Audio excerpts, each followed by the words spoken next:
Our next skill is crossovers. If I'm crossing over around a circle in a counterclockwise direction, I am a right-handed shot. I would have one hand on my stick.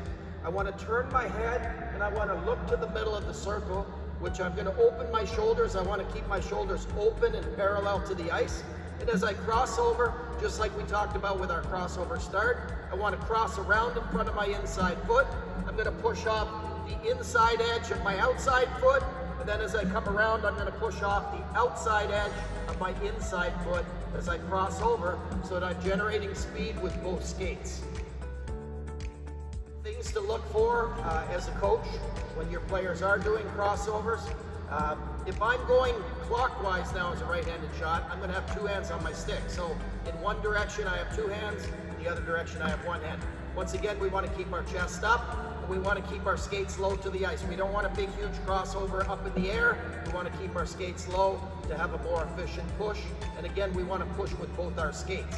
Okay, a lot of times players will not push that foot under on their inside foot. You got to use both skates, and that'll give you greater acceleration. Now, once again, as we demonstrate the crossover, Coach Justin is a left-handed shot, so he is going to begin in a counterclockwise direction with two hands on his stick. He's going to have a good knee bend, chest up, eyes up. He's going to look towards the middle of the circle, open his shoulders, keeping his shoulders parallel to the ice and open. He's going to cross over with both skates, pushing off the inside edge of the outside foot and the outside edge of the inside foot.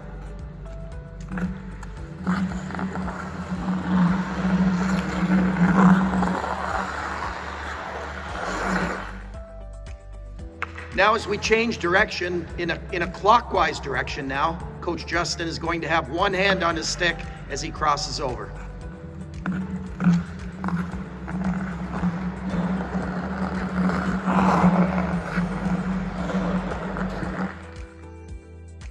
Hey coaches, one thing that we want to add with crossovers before we get into the next thing is when we notice kids often will cross over better going counterclockwise than they do clockwise.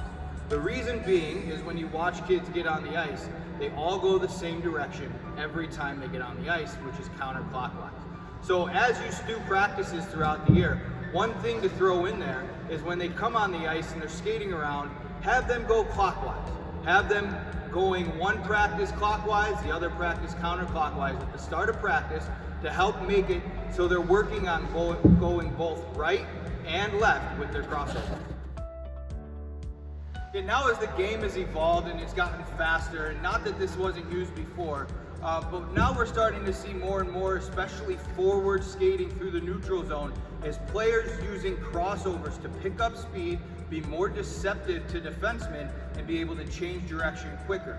As we do this, this is going to put the advantage to the forward and the disadvantage to the defenseman, because we're picking up speed and the defenseman now has to wait and see what direction the forward's going to go. Now as we demonstrate crossovers through the neutral zone, we're going to show some good acceleration here as we go across the ice.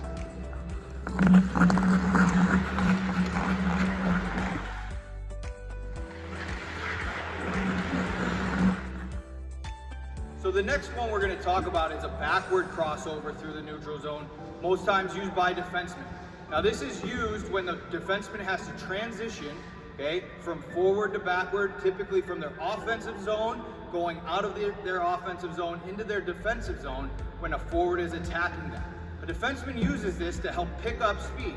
Now as they pick up speed, once they gain the speed that they need, they will then transition back into their backward stride, going so they can stay with the forward and help push them to the outside.